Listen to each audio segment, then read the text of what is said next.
이제 7장입니다. 출애굽기 7장입니다. 그래서 1절에서 13절을 보면 이제 바로와의 2차 이제 대면을 하고 그 2차 대면하면서 뱀 이적을 이제 나타내는 것입니다. 그래서 우리가 이 1절에서 13절을 보면 참 이적이 무엇인가 그리고 거짓 이적이 무엇인가에 대해서 잘 나타내 보여주고 있습니다.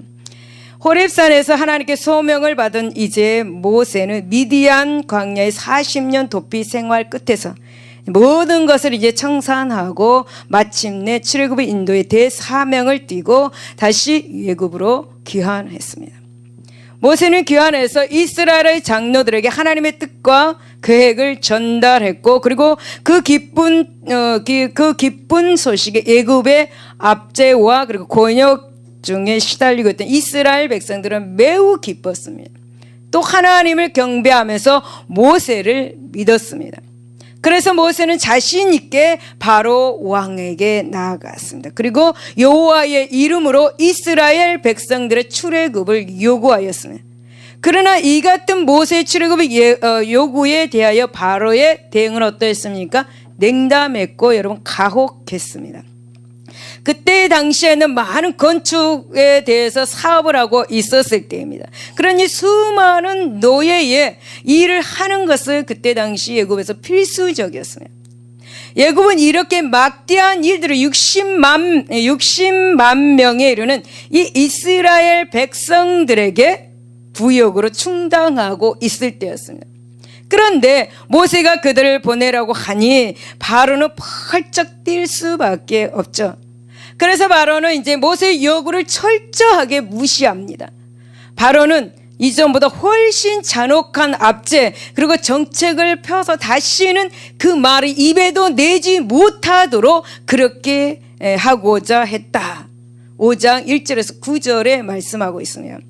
그래서 그 결과 이제 바로는 감독자들과 충신들을 앞세워 가지고 이제 감당하기 힘든 그 잔혹한 그러한 중노동을 이스라엘 백성 위에 지게 했습니다. 따라서 이 공사의 현장마다 발길을 채이고 이스라엘 백성들이 그리고 이제 채찍질이 난무했습니다. 일을 열심히 하고 있는데도 불구하고 채찍질로 때립니다. 게으르게 한다고. 여러분 영화에서 영화를 보게 되면 영화에서 노예들을 어떻게 합니까? 그 노예들을 볼 때 그 일을 하고 있음에도 불구하고 주인은 막 때리잖아요. 빨리빨리 하라고. 그런 것 같아요. 그래서 이스라엘 백성들은 이 모든 일들로 바로를 화내게 했던 장본인이 바로 모세다 라고 하면서 이제 모세를 원망하기 시작했고 모세를 미워하기 시작했습니다. 그래서 이들의 원망을 듣는 이 모세는 너무너무 기가 막혔습니다. 너무너무 마음이 상했고 그래서 하나님 앞에 달려가서 엎드려서 기도합니다. 5장에 보면 그렇게 나와 있습니다. 이 같은 모세의 간구에 하나님께서는 이 바로의 강팍함이 필연적이다 라고 말씀하시면서 모세를 위로하고 격려하셨습니다. 하나님은 모세야 네 마음의 고통을 내가 안다 라고 그렇게 말씀하시면서 위로하시면서 다시 한번 뜨거운 사명감을 그렇게 심어주셨습니다. 뿐만 아닙니다. 하나님은 앞으로 당신이 내리는 재앙을 통해서 바로가 결국은 무릎을 꿇을 것이다 라고 모세에게 말해줍니다. 그리고 그 재앙의 결과는 이스라엘 백성들이 당당하게 출애굽을 할 것이다 라고 그렇게 말씀해 주셨습니다. 또 그것으로 이스라엘 하나님이 여러분 이름이 만방에 열방에 널리 퍼쳐질 것이다 라는 것을 이제 모세에게 말씀을 해 주셨습니다. 여러분 본문 전반부 1절에서 5절의 말씀은 바로 하나님께서 모세에게 이 같은 위로와 그리고 확신을 심어주는 장면입니다. 이때 모세 나이가 80세 아론의 나이가 83세라고 말해주고 있죠. 대략 주전 BC 1446년경의 일입니다. 그리고 이때의 애굽왕 바로는 애굽 제18조의 6대 왕입니다. 부왕인 투스무스 3세 뒤를 이어서 젊은 나이에 아메노텝 2세는 왕위에 올랐습니다. 그 당시 아메노텝 2세의 나이는 20세에서 22세의 가량입니다. 굉장히 유능했고 굉장히 강력했고 굉장히 고집이 세고 자만심이 굉장히 많았던 사람입니다. 여러분, 모세는 이런 상황에서 이제 하나님의 특별하신 이루어심으로 이제 확실한 사명을 가지고 다시 일어섭니다. 그리고 모세는 여러분 아론과 함께 이제 두 번째로 바로를 만나러 갑니다. 첫째는 모세는 처음에 갔을 때는 출애굽을 요구하기 위해서 갔고, 지금 두 번째 갈 때는 바로와 대결하기 위해서 갔습니다. 여러분, 마침내 출애굽을 놓고 모세와 바로 이스라엘과 애굽, 하나님과 애굽의 신 사이에 격돌이 벌어진 것입니다. 그러니까 여러분, 사람과 사람과의 대결, 나라와 나라와의 대결, 하나님과 애굽의 신과의 대결, 이렇게 된 거죠. 그래서 본문은 본격적인 10대 재앙에 앞서서 이제 모세와 애굽 술객 사이에 격돌이 벌어지는 장면입니다. 이 사건은 무엇이 참 이적이고 무엇이 거짓 이적인지를 우리에게 잘 보여주고 있죠. 이 이적들을 한번 살펴보면서 우리는 분별해야 될 줄로 믿습니다. 첫 번째 9절에서 10절을 보면 모세의 이적은 참 이적인 것을 보게 되죠. 바로가 너에게 이르기를 너희는 이적을 보이라 하거든 너는 아론에게 말하기를 너희 지팡이를 들어서 바로 앞에 던지라 하니 그것이 뱀이 되리라. 모세와 아론이 바로에게 가서 여호와께서 명령하신 대로 행하여 아론이 바로와 그의 신하 앞에 지팡이를 던지니 뱀이 된지라. 우리가 본문을 읽었죠. 여러분, 모세는 하나님의 명령을 쫓아서 이제 손에 든 지팡이를 바로와 그의 신하들 앞에서 던졌습니다. 그 결과 어떻게 되었습니까? 모세의 지팡이는 살아서 꿈틀거리는 뱀이 되었습니다. 여기서 여러분, 모세의 지팡이는 모세가 미디안 광야에서 양떼를 치던 그 지팡이입니다. 여러분, 이 지팡이로 장차 이제 홍해를 가를 그런 지팡이입니다. 또 물이 없어서 원망하는 이스라엘 백성들에게 광야에서 반석을 쳐서 물을 솟아나게 할 그 능력 있는 지팡이입니다. 그래서 하나님의 도움과 보호와 능력을 상징하던 그 지팡이. 저는 가끔 이제 주일날 예배를 드리고 축도를 할 때 하나님께서 이게 지팡이를 주는 경우를 저는 환상을 보게 됩니다. 그래서 하나님 받습니다. 저는 내가 하는 것이 아니라 하나님께서 능력을 행하여 주옵소서. 제가 어떤 길을 가야 하는지 기도하고 날 때는 꼭 그 지팡이를 주십니다. 여러분, 하나님께서 주시는 지팡이, 모세의 지팡이를 들어서 사용하신 하나님, 능력을 행하신 하나님이십니다. 그래서 앞으로 지금 광야 생활에서 그 지팡이를 통해서, 모세에게 준 그 지팡이를 통해서 하나님께서는 이적을 행할 것입니다. 따라서 그 지팡이가 뱀이 된 것은 나무 막대기가 살아서 움직이는 파충류의 실제 뱀이 된 것입니다. 환상이 아닙니다. 여러분, 이건 환상이 아니라 실제입니다. 이것은 하나님의 능력의 지팡이를 통해서 나타난 이적의 현장이었다는 거죠. 여러분, 이건 환상이 아닙니다. 여러분, 이처럼 참 이적이란 오직 하나님의 능력을 통해 나타나는 것을 이적이라 그러죠. 하나님의 능력으로 나타난 이 이적은 어떤 눈가림이나 속임수가 아닙니다. 실제로 이적의 현상이 여실하게 그대로 이렇게 이루어지는 완전한 초자연적인 현상입니다. 그래서 여러분, 729처럼 구속사적인 분명하고 선한 목적 하에서 이루어지는 이적이라는 거죠. 하나님의 뜻이 있어서 그 이적을 나타내 주셨어요. 저는 몇 년 전에 이제 서울대 병원에 한 남자 성도가 중환자실에 입원했습니다. 갑자기 쓰러져가지고 중환자실에 들어갔습니다. 혼수 상태가 되었습니다. 그래서 제가 알고 있는 전도사님과 함께 이제 그 병원에 신방을 갔습니다. 그 성도는 눈을 감고 있었고 우리는 기도만 해주고 나오면서 저는 나도 모르게 이런 말을 하게 됐습니다. 다음에 신방 올 때는 앉아서 있을 겁니다. 혼수 상태에 있는 그 사람에게, 그 옆에 보호자에게 그렇게 말했습니다. 며칠 후에 신방을 갔는데 진짜로 앉아 있는 거예요. 또 기도를 해주고 나오면서 퇴원하게 될 거라고 말을 하면서 나왔습니다. 그럼 며칠 후에 퇴원을 했고 그 집으로 우리를 초대를 했습니다. 예. 하나님께서는 그 성도를 치료하시고 그에게 믿음의 반석 위에 세워주도록 하셨습니다. 할렐루야. 여러분, 본문에 나타난 모세의 지팡이 이적 바로 하나님의 능력으로 이루어진 참 이적입니다. 믿습니까? 진짜 믿습니까? 여러분, 하나님은 지금도 당신의 능력으로 그렇게 질병을 치료하고 계시고 당신의 능력으로 문제를 해결해 주고 계시는 분, 능력의 하나님인 것을 여러분 믿을 수 있기를 바랍니다. 두 번째는 이제 이 11절에서 12절을 보면은 그 이적이 나오는데, 술객들의 이적은 악한 영에서 난 거짓 이적이라는 것을 알게 되죠. 제가 알고 있는 전도사님은 하나님의 큰 능력을 받았습니다. 이 전도사님은 장로교단의 전도사님인데요, 이 전도사님 천국을 갔다 오신 분입니다. 귀신 쫓아내는데 1인자입니다. 이 전도사님은 오지에 가게 되었는데, 그곳 오지에는 일반 목사님이 그 동네 들어가면 못 나오는 곳입니다. 그러니까 다 죽어서 나오는 거, 시체만 나오는 거예요. 그래서 한 번은 그곳 마을에서 한 분이 이 전도사님을 초청을 해서 갔는데, 그 사람은 전도사님에게 마을의 사정을 다 이렇게 말을 하고 전도사님이 그 집에 가 주십시오.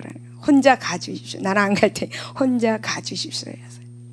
그래서 그 전도사님은 그 집을 방문하게 되었는데, 문을 열고 들어갔지만 문은 자기가 안 닫았는데 문이 저절로 닫혀지는 거예요. 촛불이 켜졌는데 바람이 샥샥 불고 그 촛불이 막 꺼질랑 말랑하고 뭐 물건이 날아다니고 아무도 없는데 바람이 샹샹 불고 물건이 날아다니는. 그런데 한 사람은 문을 열지도 않고 당신 앞에 나타난 거야. 어디서 왔는지도 몰라. 짠 하고 나타난 거야, 어떤 사람이. 그래서 전도사님, 당신 누구입니까? 물었는데 나는 루시퍼다. 네. 그렇게 말했습니다. 그래서 전도사님이 이제 나는 죽었구나. 사람들이 말했던 대로 이제 이곳에 들어온 사람은 한 사람도 살아서 나가지 못했다는데 이제 나는 죽었구나. 하나님, 기도합니다. 하나님, 제가 그래도 하나님께서 주신 능력으로 이렇게 귀신 쫓아나는 1인자로 소문이 나고, 그리고 또 다른 사람들도 그렇게 하고 있다라는 것을 알고 있는데 이제 제가 여기서 죽으면 안 됩니다.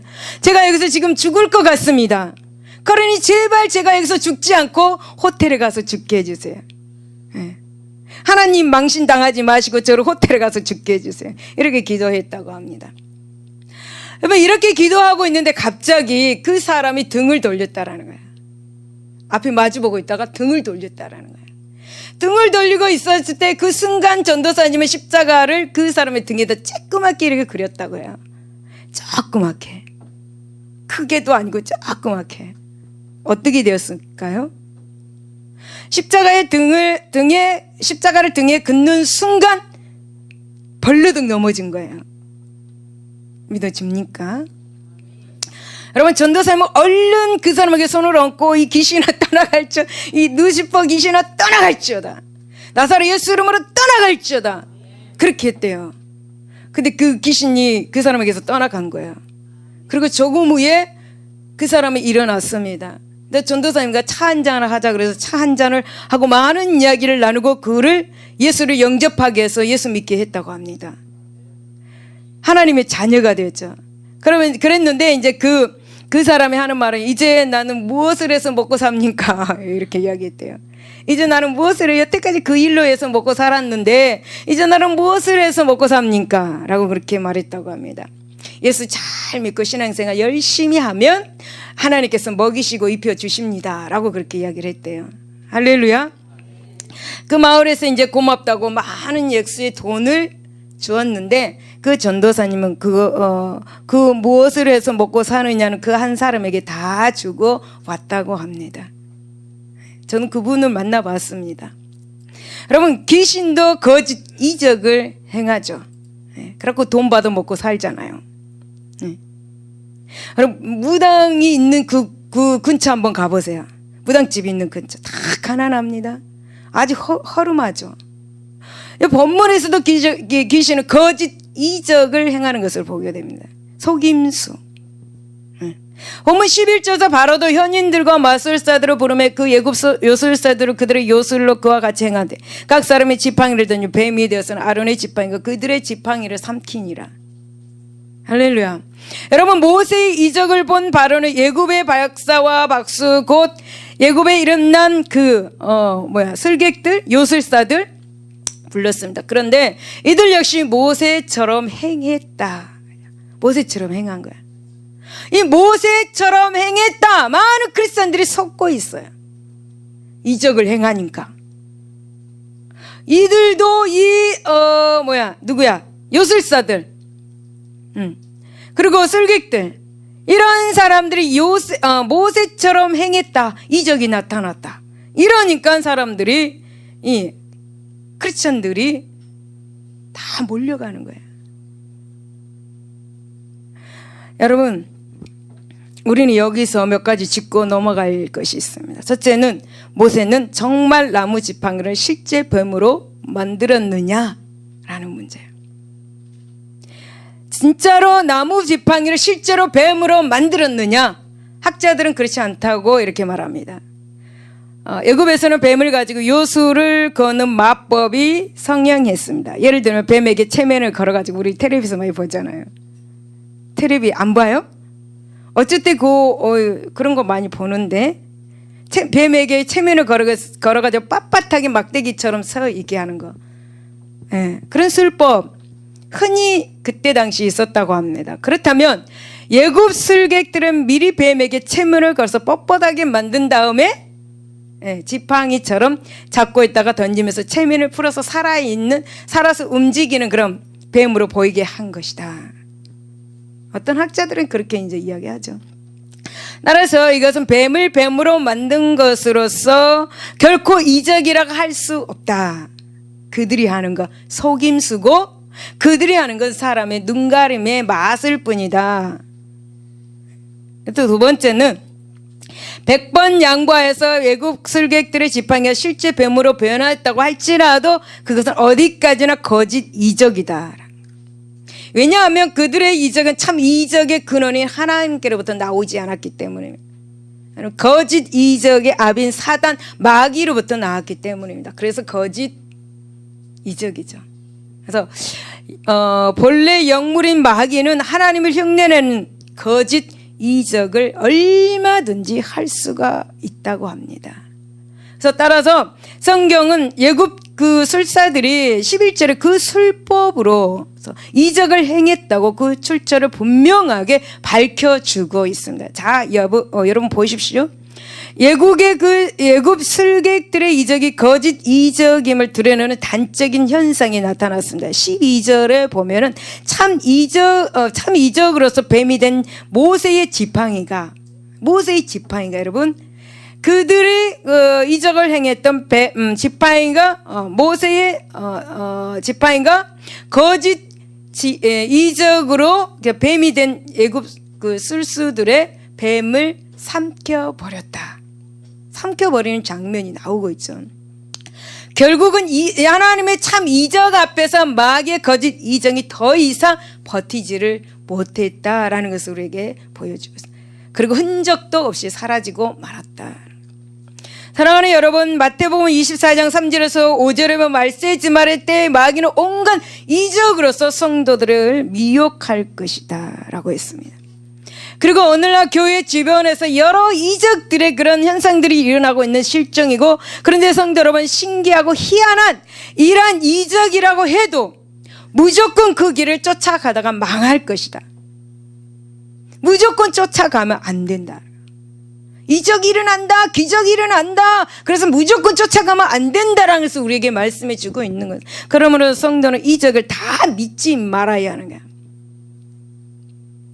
그 이적이 진정 하나님께서부터 나오는 것인지, 참 이적인지, 아니면 악한 영으로부터 나오는 것인지, 속임수인지 눈가림인지 거짓 이적인지를 분명히 우리는 분별해야 합니다.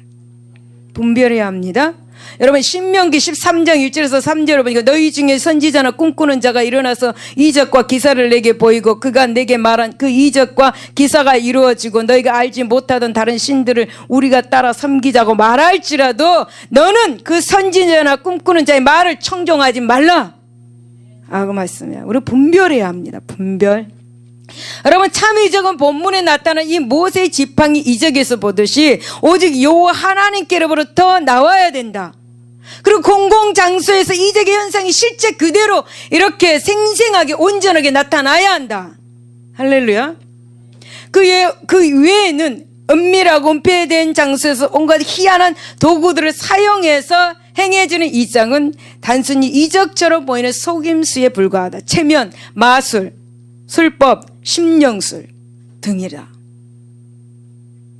무엇보다 중요한 것은 참 이적은 이적을 위한 이적이나 해를 끼치는 두렵고 음칫한 이적이 아니다라는 거야. 무서운 이적이 아니다라는 거야.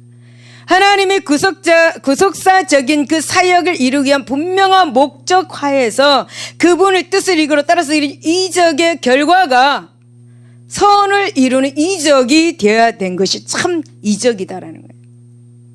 여러분 이 사실을 잊지 말고 제발 기괴한 그런 거짓 이적으로서 적그리스도들이 설치되는 오늘날 미혹 많은 이 세대에 여러분 온전한 신앙생활을 할 수 있기를, 건강한 신앙생활을 할 수 있기를 예수 이름으로 축원을 드립니다. 할렐루야.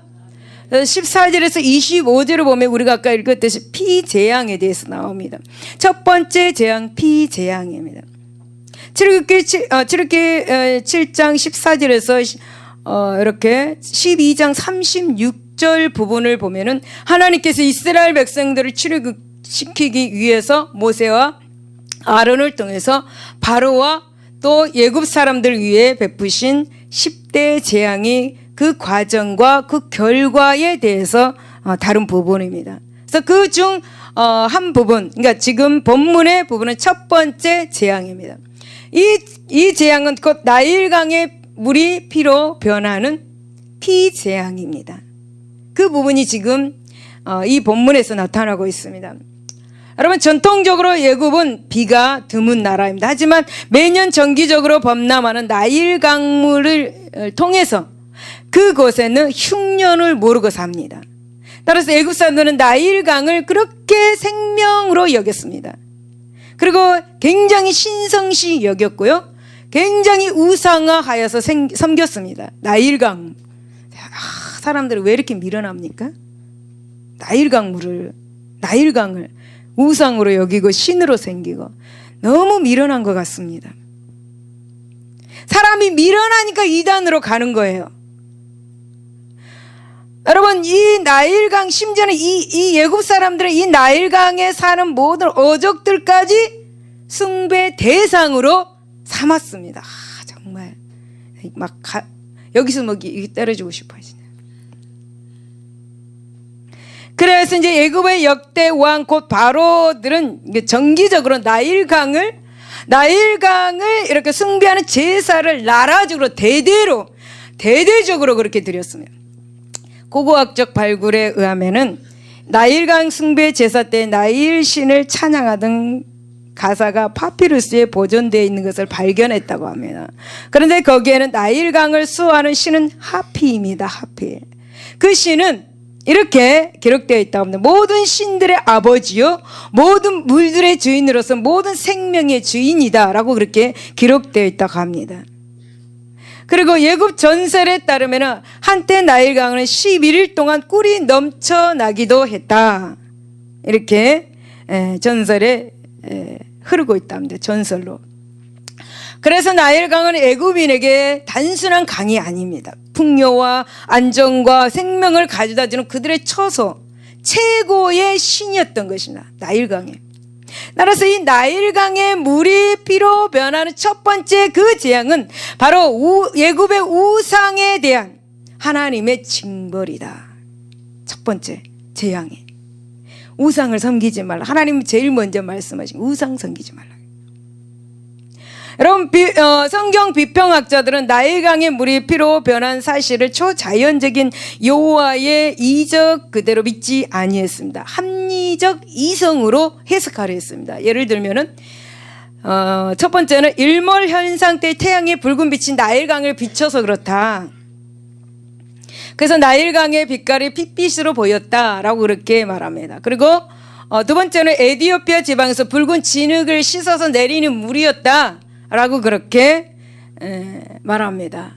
또 세 번째는 매년 나일강의 정기적인 범나무의 일시 나일 강물에 빛이 황토색을 띄었을 뿐이다 라고 그렇게 해석을 한다고 합니다. 그러나 이 같은 경우라면 여러분 성경에 기록된 다음과 같은 사실을 설명할 수 없습니다. 첫째, 나일강의 고기가 떼죽음을 당했다.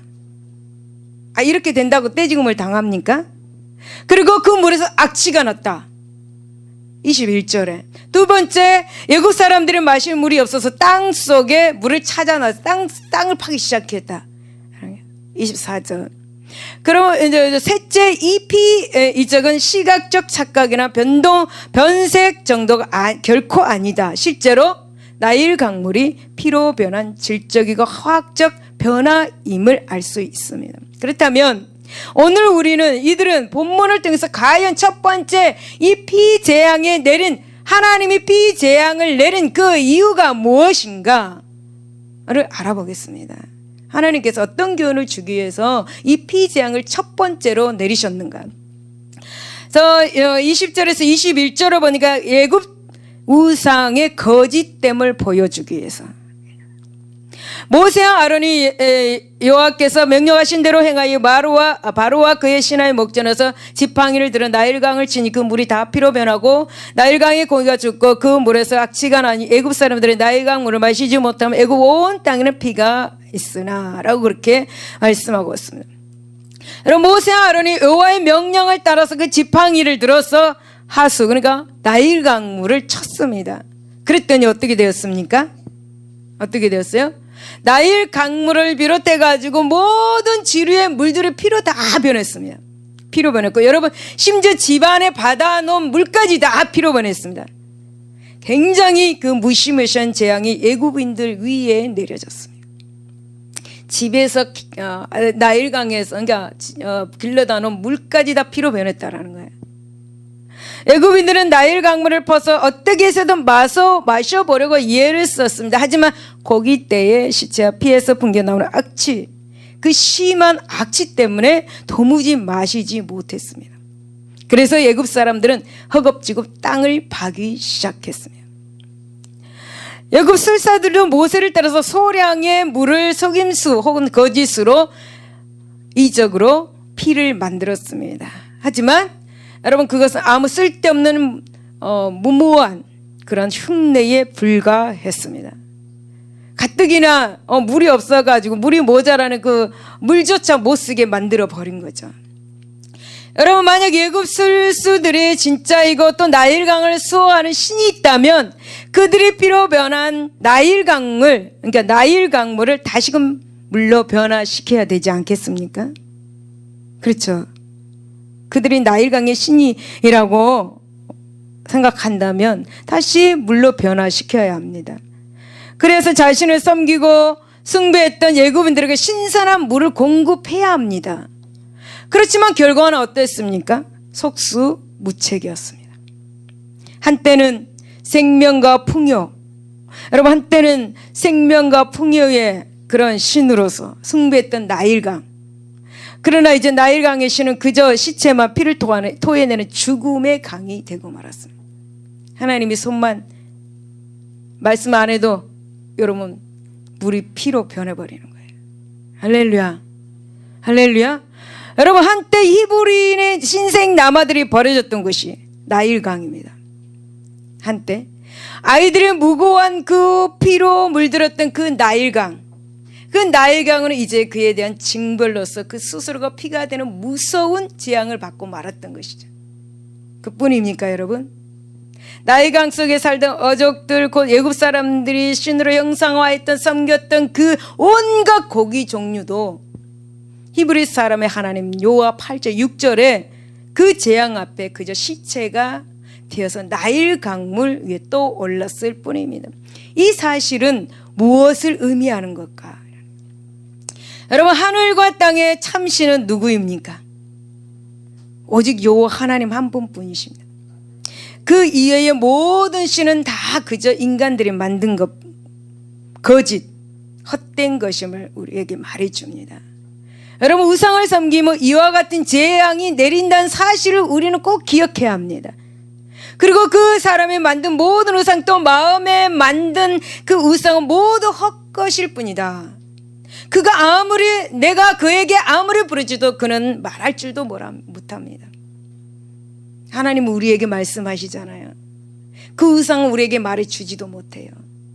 여러분, 우상은 시편 115편 4절에서 7절에 그들의 우상은 은과 금이요 사람의 손으로 만든 것이라. 입이 있어도 말하지 못하며, 눈이 있어도 보지 못하며, 귀가 있어도 듣지 못하며, 코가 있어도 냄새 맡지 못하며, 손이 있어도 만지지 못하며, 발이 있어도 걷지 못하고, 목구멍이 있어도 작은 소리조차 내지 못한 게 우상이다. 여러분, 혹 우상이란 것을 섬기고 있습니까? 혹 마음의 우상이 자리 잡고 있습니까? 하나님보다 더 사랑하는 것이 마음의 우상이에요. 마음에 하나님보다 더 사랑하는 것이 있다면 그건 우상인가요? 혹시라도 그런 것이 있다면 빨리 버리시기를 바랍니다. 그것이 바로 우상이고, 우리가 우상을 섬기고 있으면 하나님은 재앙을 통해서 그 우상을 내려놓게 만듭니다. 그 우상을 버리게 만듭니다. 마음에 어떤 우상이 있다면 하나님께서는 그에게 고난을 줘가지고 내려놓게 만들어요. 오직 주님만 바라볼 수 있도록 고난을 줍니다. 여러분, 첫 번째 피재앙은 우리에게 이렇게 생생하게 교훈을 하고 있습니다.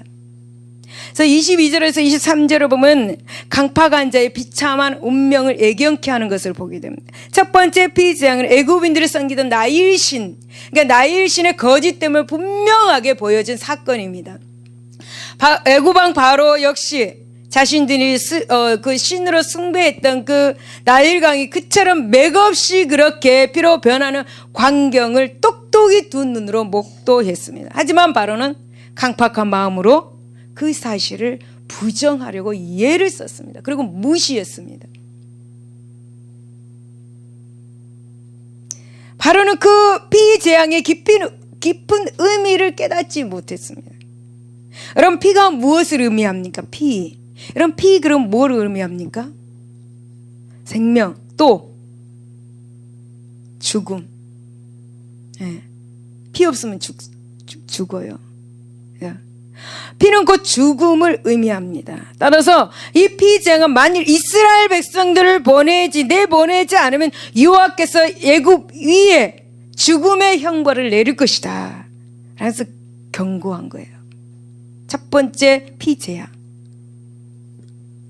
이렇게 볼 때 여러분, 첫 번째 이 재앙 속에는 마지막 10번째 재앙, 곧 애굽의 모든 처음 난 첫 태생의 죽음이라는 무서운 재앙이 경고되어 있음을 알 수가 있습니다. 여호와의 재앙을 깨닫지 못하는 강팍한 자가 맞이할 비참한 운명을 우리에게 예고해 주고 있습니다. 참으로 첫 번째 피재앙은 바로 이 같은 경고의 의미를 생생하게 우리에게 말씀해 주고 있습니다. 사랑하는 성도 여러분, 그렇지만 우리 모두는 여호와께서 베푸신 능력의 재앙 덕분에 어떻게 되었습니까? 사단의 사슬에서 풀려나서 구원받은 사람들입니다. 6절에 내 백성을 보내라 하시면서 애굽 위에 베푸신 하나님의 그 생생한 그 능력의 이적이 없었다라면 애굽과 사단은 곧 결코 우리들을 놓아주지 아니했을 것이기 때문입니다. 그래서 따라서 우리 성도들은 먼저 우리를 해방시키기 위해서 베풀어 주신 하나님의 그 능력 앞에 납작 엎드려 찬양해야 할 것입니다. 할렐루야. 그리고 여기에서 반드시 잊지 말아야 할 교훈이 있습니다. 혹 애굽 사람들처럼 나 자신의 삶 속에서도 하나님 외에 더 섬기고 믿으며 의지하는 나일강 같은 그런 신은 없는지, 또한 나에게 베풀어진 여러 가지 경고의 메시지가 있음에도 불구하고 바로처럼 그 의미를 깨닫지 못하고 있는지, 또 강팍한 마음을 가지고 살고 있지는 않은지 우리는 곰곰이 돌이켜 보아야 합니다. 할렐루야. 여러분, 만일 그런 것이 있다면, 만약 그런 게 있다면 바로와 애굽에 내려진 여호와의 하나님의 그 피재앙을 기억하는 가운데서 어서 돌이켜 회개할 수 있는 사람들이 되시기를 바랍니다. 지금 이 시간 나의 삶 속에 과거에 이 애굽의 흔적이 아직은 남아 있는지 한번 살펴보시기를 예수 이름으로 축원을 드립니다. 기도하겠습니다. 하나님 아버지 감사합니다. 하나님, 뱀 이적을 통해서 하나님의 참 이적과 거짓 이적을 우리는 다시 살펴보고 분별하게 해주시니 감사합니다. 하나님, 또 피재앙을 통해서 우상이 절대적으로 거짓됨을 우리에게 말씀해 주시고, 또 우상을 섬기는 자가 결국에는 어떻게 될 것을 우리에게 말씀해 주셨습니다. 하나님, 절대적으로 혹 마음 가운데 우상이 있다면 오늘 내려놓고 하나님 앞에 회개하고 하나님의 전전 앞에 나아갈 수 있는 하나님의 자녀들이 되게 하여 주시옵소서. 감사하며 예수 이름으로 기도드리옵나이다. 아멘. 할렐루야. 할렐루야. 무서운 피재앙, 우상, 정말 출애굽을, 창세기를 하면서도 많은 제가 깨달음을 받고, 또 출애굽을 하면서도 출애굽 설교를 하면서도 많이 깨닫고 은혜 받고 그러고 나가고 있습니다. 하나님께서 나에게 주시는, 내가 필요해서 나에게 주시는 이런 설교인 것 같습니다. 할렐루야. 그렇다고 나는 아니다 라고 하지 마세요. 네. 여러분, 오늘 우리 죽으면 죽으리라 찬양하고 기도하겠습니다.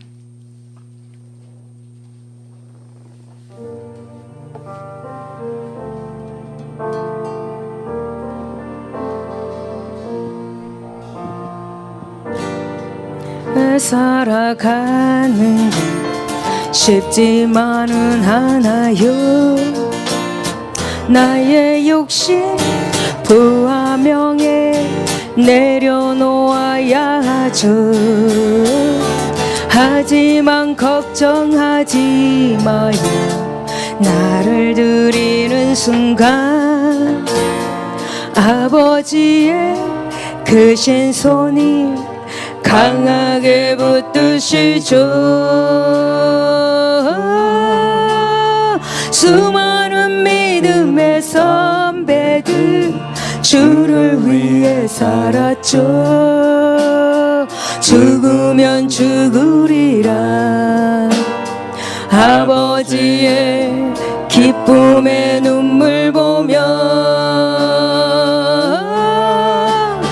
선한 싸움을 싸우고 나의 달려갈 길을 모두 마치고 아버지 향한 믿음을 지켰으니 이제 나를 위한 그 멸류가 주실 나의 아버지 내게만 하니 주를